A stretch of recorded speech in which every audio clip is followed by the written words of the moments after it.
All right, hello, this is Jesse Seneschal, and I'm interviewing Adam White for the first of Merck's Profiles of Practice series. In these interviews, we're going to hear about examples of innovative practices in education that have emerged during our current school closures. So Adam, can you just introduce yourself? Yeah, absolutely. Um, like Jesse said, my name is Adam. I teach digital art and theater production at Meadowbrook High School. I teach grades 9 through 12. I'm lucky because I get all the students from the school in art class, so it's not like honors art or anything like that. So that's something I enjoy about it. Can you tell me a little bit about any specific teaching approaches that you've used during the school closures to engage students? So one of the things, the biggest struggles, I think, and most teachers would probably agree with this, is just getting students engaged. It kind of feels like all the teachers have been like left out onto an island, and they're just trying to find what they have and what they can do just to get the students pulled back in. One of the things I've been trying to do is setting up a system where the students can work with myself and other students in Minecraft. This came about from, well, while I was teaching the computer lab, and it's hard to get them off of Minecraft while I'm teaching. So I figured, why not lean into that now?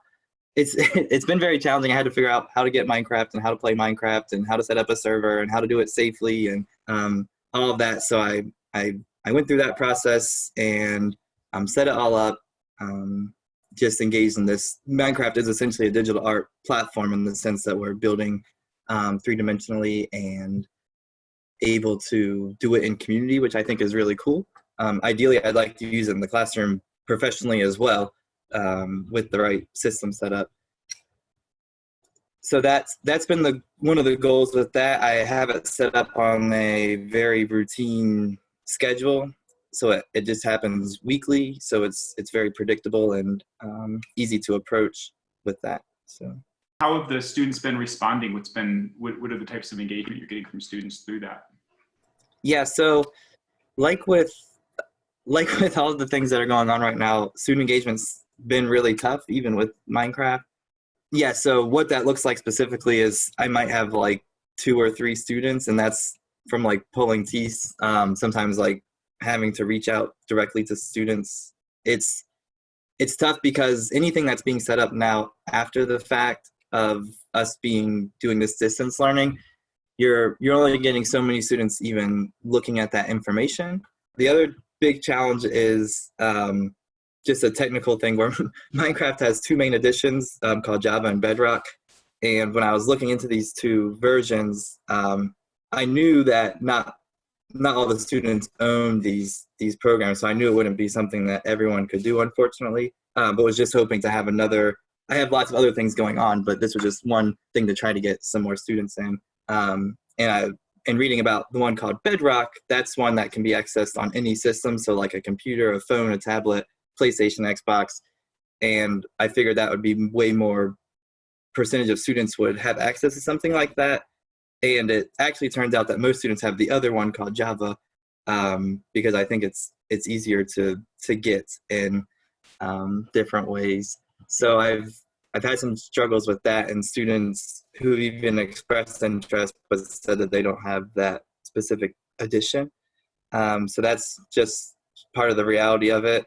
What do you imagine, like, if this project were to go, like, if the gaming with students collaboratively were to go really well, what types of things do you imagine you could do in these gaming spaces? I think it's a really interesting idea of building community through like virtual game spaces. Yeah, that's an awesome question. And like I said, Minecraft has an education edition as well that I'm trying not to ask for too much each year, but maybe in the future that might be an ask that I would have. But ideally, Minecraft is cool for a lot of reasons. One, because when it comes to like working in 3D space digitally, which is something that's part of our curriculum already, it's very it's got a lot of benefits. One is a lot of students are familiar with Minecraft. 2, it's based on blocks as opposed to a lot more of the complex parts of 3D modeling. And block building is just a really great way to start thinking about things in 3D.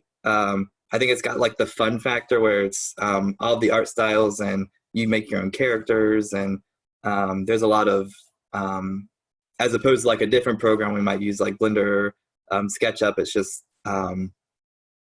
a lot more approachable for students. And then the thing I love the most, like you mentioned, was the community aspect. Students can be in the same world together. I could see lots of things happening. You could use Minecraft to do like an architecture study on like a famous structure. You could also use it for like a design aspect thing where you're designing your own architecture. It doesn't have to be architecture; it could be sculptures, art. You could like build like your dream classroom. There's been multiple articles, and one of the things that kind of jump started this in my head, where students have made their own graduation ceremonies on Minecraft, and held those, and that was really interesting to me as well. Where I don't know, the idea of the building in the 3D space digitally and doing that collaboratively is just really appealing to me. So that's what I would say. My dream for this during the distance learning, which may not ever come to fruition, just based on the communications I have set up and everything, is just having fun and being free to build and explore and enjoy. And I just don't want kids to be afraid of making art or being creative. So.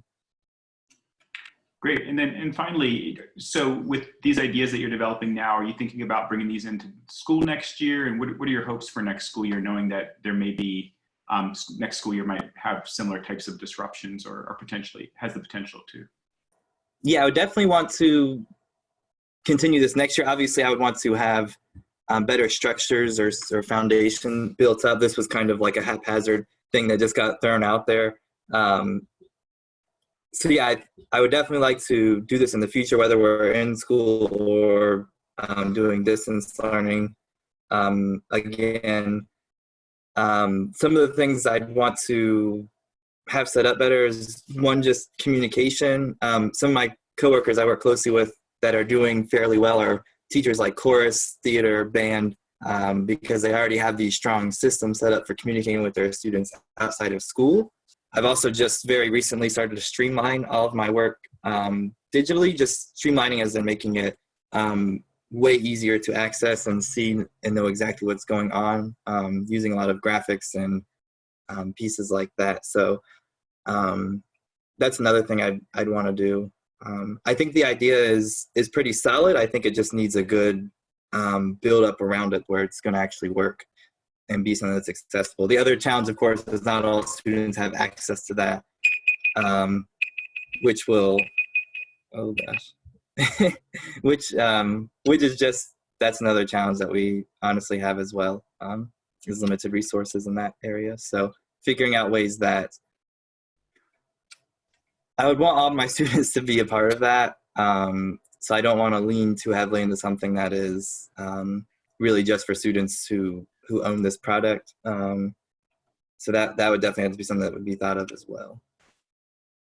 Well, it sounds super interesting, and I think it's a really promising idea you have. I love the idea of virtual game spaces as places for building community and teaching skills and getting students to think, in creative ways. So really applaud your work. Awesome. I hope you have a good rest of the school year and a great weekend.